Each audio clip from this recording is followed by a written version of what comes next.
سامعین کرام، کافی دیر سے آپ حضرات یہاں بیٹھ کر کے اللہ اس کے رسول صلی اللہ علیہ وسلم کا ذکر خیر سماعت کر رہے ہیں۔ جیسا کہ مجھے علم ہوا کہ انشاءاللہ 12 بجے تقریباً یہ پروگرام ختم ہو جانا چاہیے۔ میں کوشش کروں گا کہ وقت مقررہ پر آپ حضرات کو کچھ باتیں، کچھ عرضیاں پیش کر کے رخصت ہو جاؤں۔ امید کرتا ہوں کہ اسٹیج پر رونق افروز ملت اسلامیہ کے باوقار و مقتدر علماء کرام بھی ذرا نوازی فرمائیں گے اور آپ حضرات بھی توجہ سے سماعت کریں گے۔ اللہ تعالیٰ میری زبان پر کلمت الحق جاری فرمائے۔ آج کا یہ عظیم الشان جلسہ جو سرکار خواجہ خواجگان عطا رسول ہند ولی سرکار معین الدین چشتی حسن سنجری خواجہ غریب نواز رضی اللہ تعالیٰ عنہ کی یاد میں سجایا گیا ہے۔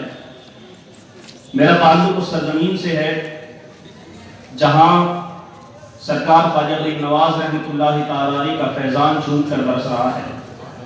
آپ کے دوسرے خلیفہ سلطان الطارقین زبدۃ العارفین شیخ الاسلام والمسلمین حضرت خواجہ صوفی حمید الدین ناگوری رحمۃ اللہ تعالیٰ علیہ ناگور کی سرزمین پر جلوہ بار ہیں، اور خواجہ غریب نواز رحمۃ اللہ تعالیٰ علیہ نے آپ کو اپنا نائب بنا کر، اپنا خلیفہ بنا کر کے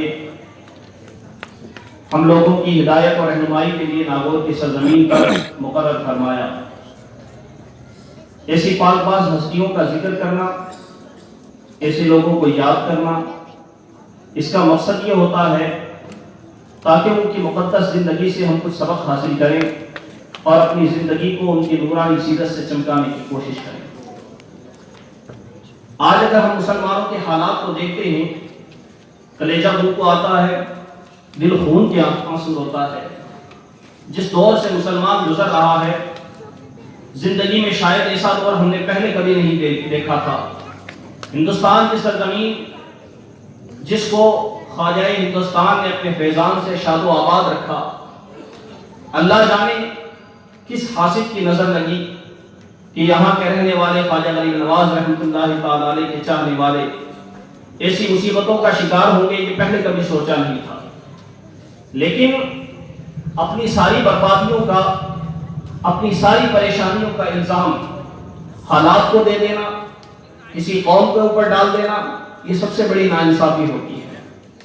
جب ہم کسی کی طرف ایک انگلی اٹھاتے ہیں تو ہماری اپنی 3 انگلیاں ہماری طرف اشارہ کر کے کہتی ہیں کہ اے دوسرے کی طرف انگلی اٹھانے والے، پہلے اپنے گریبان میں جھانک کر کے دیکھ لے کہ تو کتنا پانی میں ہے۔ آج حالات ایسے بنے ہوئے ہیں کہ مسلمان اگر سیاست پر نظر ڈالتا ہے تو سیاست میں بھی ہمارا کوئی حصہ نظر نہیں آتا۔ اگر ہم علم کے میدان میں چلے جائیں تو وہاں بھی دور دور تک ہمارا نام و نشان نہیں ملتا۔ اگر ہم اکانومی کی چیزوں میں چلے جائیں، مالیات کی چیزوں میں چلے جائیں، مالیات کے میدان میں فائنینشل فیلڈ کے اندر چلے جائیں تو وہاں بھی ہماری کوئی قدر و منزلت نظر نہیں آتی۔ ہم سوچتے ہیں کہ ہم اقلیت میں ہیں، ہمارا شمار مائنورٹی میں ہوتا ہے، ہم تعداد میں کم ہیں۔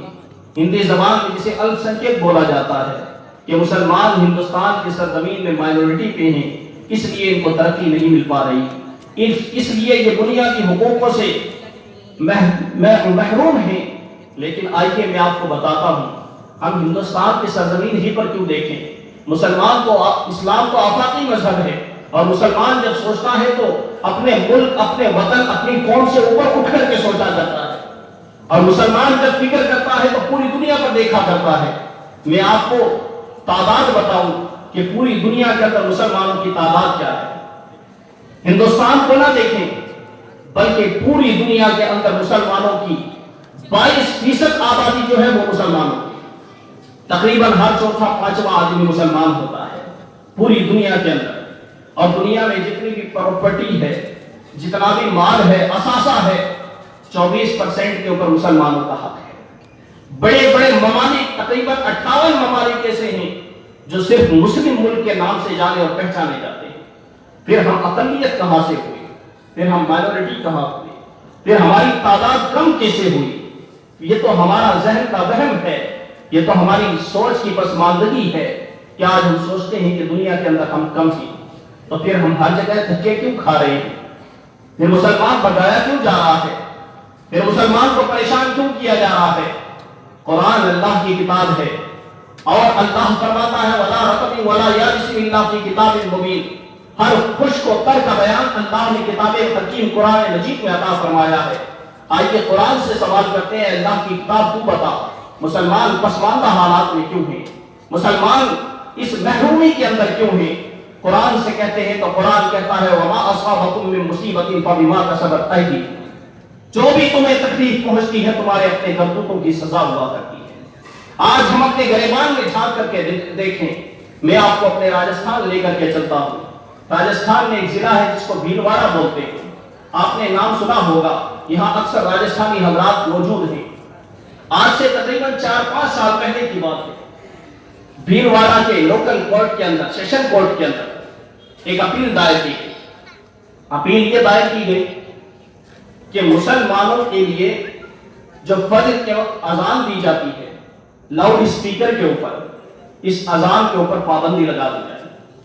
انہوں نے دلیل یہ پیش کی، انہوں نے ثبوت یہ دیا کہ مسلمان ویسے بھی اقلیت میں ہیں، مسلمانوں کی تعداد کم ہے، اور جتنے بھی مسلمان آباد ہیں شہر کے اندر ان میں سے 5% مسلمان بھی بمشکل فجر کی نماز ادا کرتے ہیں۔ جب مسلمان خود ہی فجر کی نماز پڑھنے کے لیے اٹھتے نہیں، جب ان کی خود کی آنکھ نہیں کھلتی، جب یہ خود بیدار نہیں ہوتے، تو پھر 5% مسلمانوں کے لیے پورے شہر میں اذان دینے کی کیا ضرورت ہے؟ کیوں ہماری نیند خراب کی جاتی ہے؟ کیوں ہمیں پریشان کیا جاتا ہے؟ اب جب یہ دلیل پیش کی گئی تو مسلمانوں کی طرف سے کوئی جواب نہیں آیا۔ نتیجہ یہ نکلا کہ شہر کے اندر فجر کے وقت لاؤڈ اسپیکر پر اذان دینا ممنوع قرار دیا گیا۔ اب میں آپ سے پوچھنا چاہتا ہوں، یہ شہر بھیلواڑہ کی بات نہیں ہے بلکہ پورے ہندوستان میں آپ گھوم کر دیکھ لیجئے، آپ کو نمازی اتنے ہی ملیں گے، فجر کے نمازی آپ کو صرف اتنے ملیں گے کہ جو بہت ہی اللہ ماشاءاللہ صبح ہماری 1 صف ہوتی ہے، 1.5 صف ہوتی ہے، 3 صف زیادہ سے زیادہ ہو جاتی ہے، اس کے بعد ہماری مسجدیں خالی نظر آتی ہیں۔ یہ پسماندگی کا رونا ہم کس کے آگے جا کر رہیں روئے؟ علامہ ڈاکٹر اقبال فرماتے ہیں دل کے پھپولے جل اٹھے سینے کے داغ سے، اس گھر کو آگ لگ گئی گھر کے چراغ سے۔ ہم کس سے جا کر کے شکایت کریں؟ ہمارے اپنے اندر کمزوری ہے۔ ہم کس سے جا کر کے کہیں؟ ہم خود ہی پریشان ہیں کہ ہمارے اندر بد عملی ایسی پھیلی ہوئی ہے، بے عملی ایسی پھیلی ہوئی ہے کہ سوتے سوتے جب تک فلمیں ڈرامے نہ دیکھ لیں تب تک ہمیں نیند نہیں آتی۔ صبح اٹھ کر ہمارے گناہوں کا سلسلہ شروع ہوتا ہے، شام ہونے تک ہمارے گناہوں کا سلسلہ ختم نہیں ہوتا، اور پھر ہم امید کرتے ہیں کہ ہندوستان کی فضا مسلمانوں کے لیے سازگار بنا دی جائے۔ یاد رکھیں، یہ جو آگ لگائی ہوئی ہے کسی اور کی لگائی ہوئی نہیں ہے، ہماری اپنی لگائی ہوئی ہے۔ دل کے پھپولے جل اٹھے سینے کے داغ سے، اس گھر کو آگ لگ گئی گھر گھر کے چراغ سے۔